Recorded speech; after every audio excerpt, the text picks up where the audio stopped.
Jana Lynne Umipig is in her second semester of graduate study with the Educational Theater for Communities and Colleges program at Steinhardt. Her ism is Pinayism.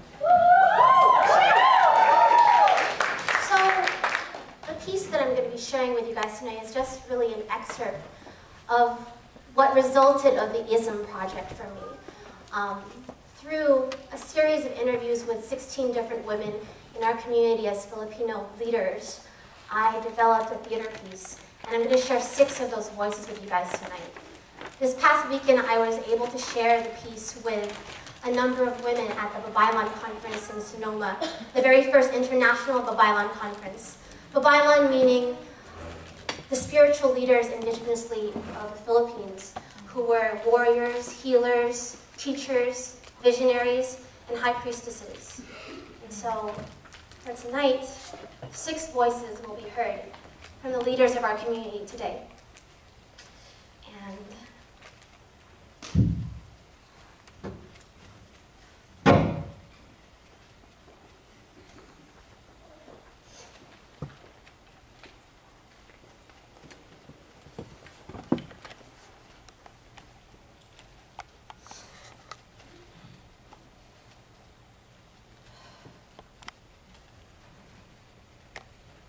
Pinayism.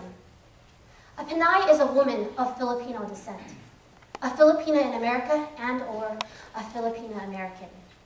If we look in the Oxford Dictionary, we can see this definition of ism, a suffix used to form nouns into the meanings of an action, like baptism, a condition of conduct, like heroism, a system or belief, like conservatism, a peculiarity of language, anarchism, or a pathological condition, Parkinsonism. By playing with these conventional designations of ism as a suffix, we can see Pinayism in these ways. Pinayism is a revolutionary action. Pinayism is a self-confirming condition of conduct. Pinayism is a system or belief that is self-determining. In a traditional dictionary, Pinayism can be seen as a peculiarity of language, like anarchism.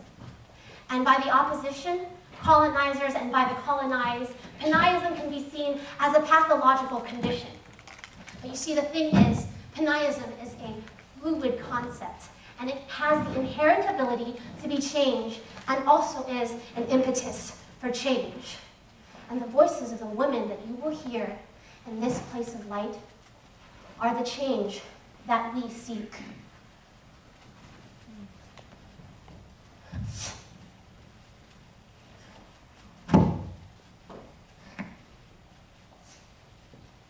Growing up, I learned a set standard of beauty within our culture. Being light-skinned, having a nose with a bridge, having features that aren't even Filipina, that are instead the features of a European, a mestiza. These are the traditional notions of Pinay beauty that I grew up with. And it seemed really unfair to me because it was of your luck to have these features. I was lucky enough to be born with light skin, and my mother used to always protect that. We could even walk through a parking lot without an umbrella to protect from the sun.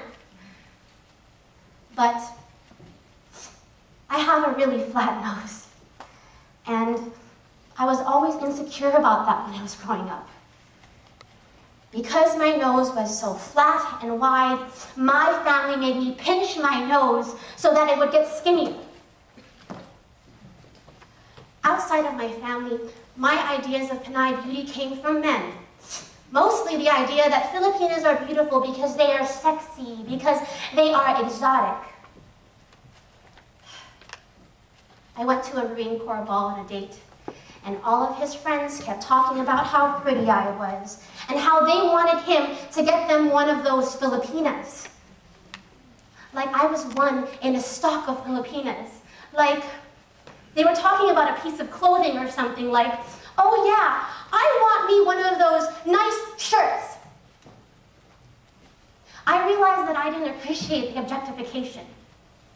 You see, I think that being beautiful means more than just being attractive. It's about expressing ourselves outwardly and embracing ourselves. It's about the radiance in our smile and connecting people with our eyes. I think that Pinayis are beautiful. I was surfing the internet and I found that Filipina.com was a mail order bride site. And I felt my blood run cold. And so I did a Yahoo search on the word Filipina, and I was disheartened because I found numerous sites that were just the same. Filipinas looking for foreign pen pals, friends, husbands. And my dismay grew into horror when I also found many explicit sites about bar girls, sex tours, and pornography. These sites are disturbing for the following reasons. They exploit Filipina femininity and beauty for online profit. They idealize Filipina commodification, commercialism, and chauvinism. They further exploit women who are already socially and economically disadvantaged, and many of them market underage women. One of the biggest conversations wasn't just anti-mail order bride, it was, who are you? Who do you think you are? Who do you believe you are? Not who society tells you you are. You pick who you want to be.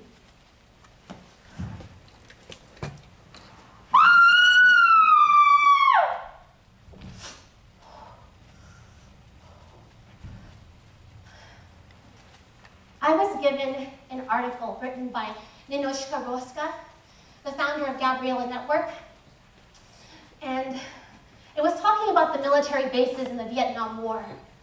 And there's one statistic that I will always remember. I'll never forget it. For $8, a GI could buy a beer and a blowjob from a Filipina. And then there was this documentary that they showed also about the bases. And there were these men who were wearing shirts with the acronym LBFM across their chests. What does that mean? Little brown fucking machines. They were souvenirs that they could buy in Subic Bay while they occupied the Philippines. But then there was this picture of a woman, and she was holding up a sign. And it said no to US bases in the PI. And on the corner of the sign it said Gabriela Network. And so I looked them up, and I was organized. When you're organized, it's like you have a vehicle. It's an investment, not only for ourselves, but for women in the future. Because we want women to stand up and fight. And to face that trauma alone as an individual, it's hard. But you don't have to fight it as an individual. In 2000, I took the risk of leaving my life in the Philippines and agreed to work as a domestic worker for a diplomat in New York City. I thought that the US was a land of promise where everyone had freedom, dignity, and justice. That was a big lie. Every domestic work was difficult. How could I forget the Westchester employee who threw a piece of stale pizza without the plate on it and told me that that was my dinner? How could I forget the Park Avenue employer who repeatedly called me stupid and had a habit of snapping and smirking at me for no reason?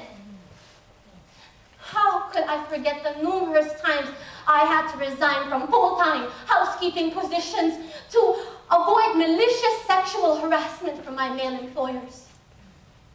And how could I forget the time that an employer accused me of stealing $2 Niagara cornstarch for ironing Lodi.